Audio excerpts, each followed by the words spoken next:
Hey guys, it's Jedi Lex and welcome back to my channel. In today's video, I'm going to be reacting to the 7th episode of Star Wars The Acolyte, and I'm super excited about today's episode because I do think it's going to be the rest of, or the other perspective of what happened during the flashback in episode 3.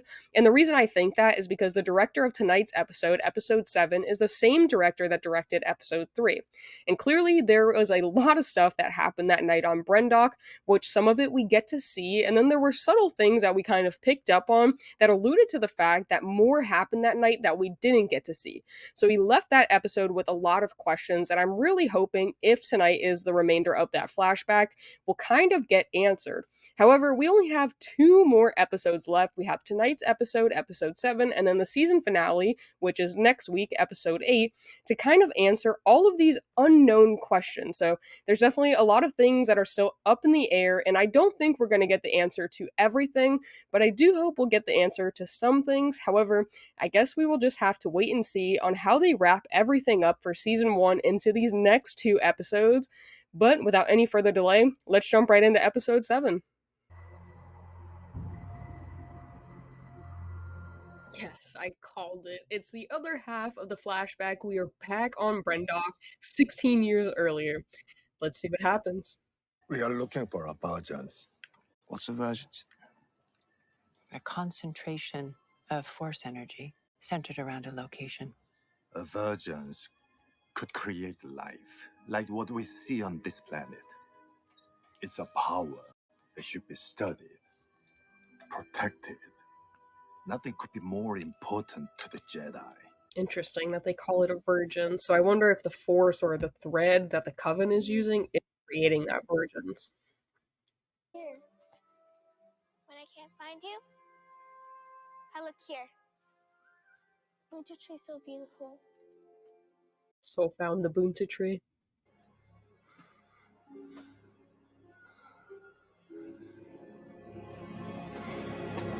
Dude, he's gonna climb up it? Come on.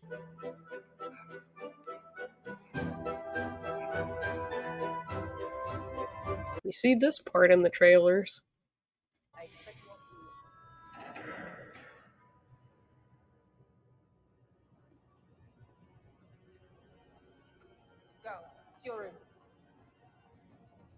Interesting, because in that moment in episode 3, a lot of people speculated that possibly Mother Coral went to go see if it was one of the Jedi that were in there. And it was.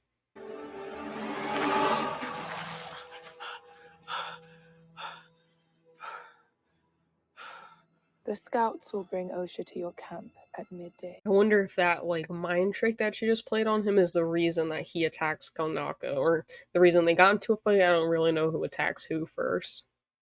There's no way to know. Then who is protecting this child if not the Jedi? I believe she wants to live with us. Do not confuse what Osha wants with what you want. It's an interesting point. He can't confuse what he wants with what Osha wants, but I wonder if that's what pushed them to kind of wipe out the Coven. Correct.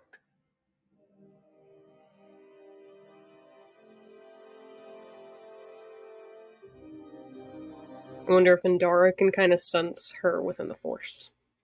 But Osha paused. After you coached her, do not alter this little girl's destiny because you have formed an emotional attachment to her. That is not what's happening here.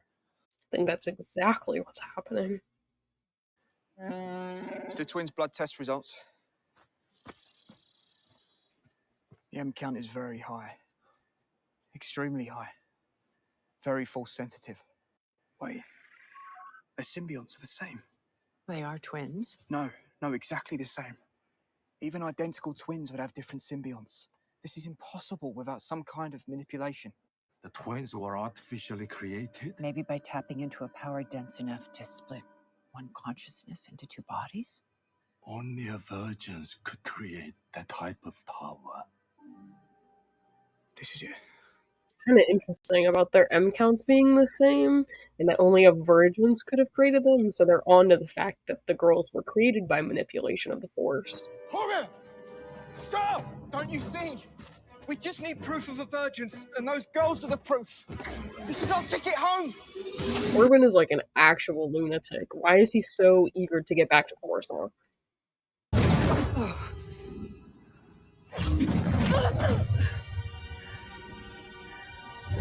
Good girl.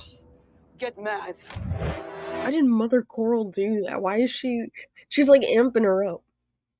No one can get in or out. Witches, arm yourselves. Why is Mother Coral instigating so much?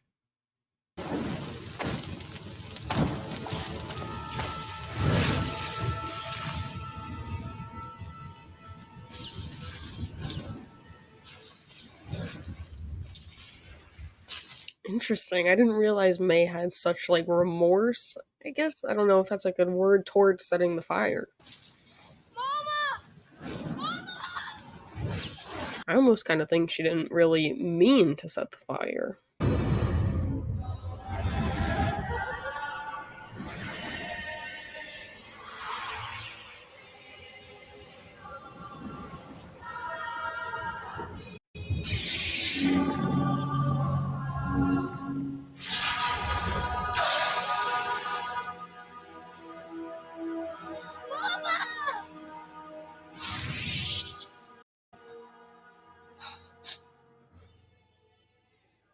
I was going to let Osha go. It's what she wants. Soul killed her? You should not have brought him here. No. My mind is fortified. Not you.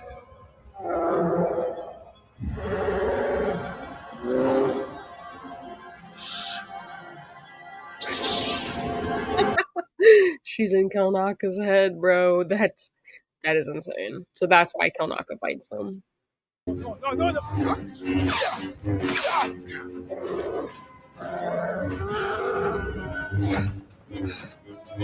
This is so awesome. A live action Wookiee using the Force and a lightsaber.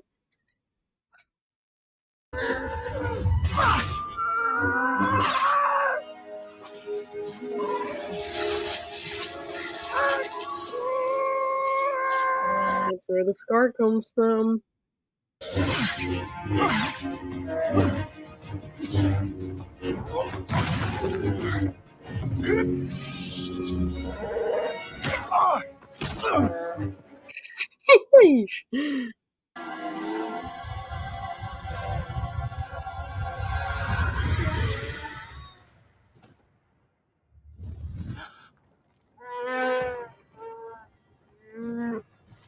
Didn't Dara just kill the clan?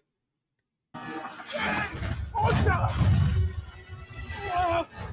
May! Osha! Osha! May!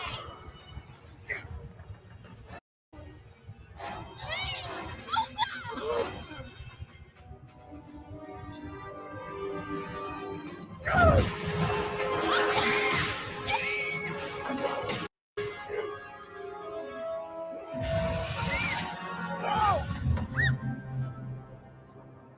So Soul did make the decision to let May fall to save Osha. What will we tell the council? That's the question, isn't it?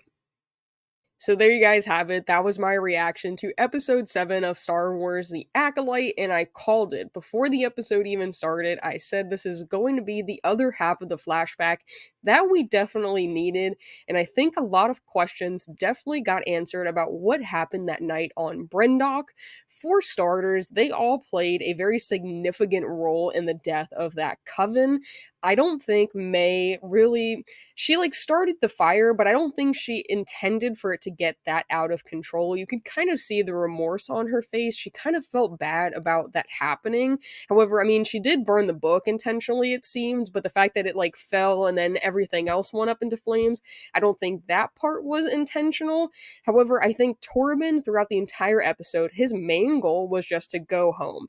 And that's what got the better of him, and I think that that kind of just led to the downward spiral. It was basically just one thing after another, and And even though Sol is so perfect to me and he could do no wrong, he definitely had a part to play in this as well. I think his emotions got the better of him, and I think his, attachment that he kind of formed to Osha really kind of took over everything else, and that was all that mattered. And then getting to see Kelnaka kind of get taken over and then see him use the Force and a lightsaber was absolutely insane. And then we do see that Indara is the one that kind of ended it all by getting all of the Night Sisters, or the witches, the coven, out of Kelnaka's head. She in turn killed all of them. So honestly, that entire situation was so messed up.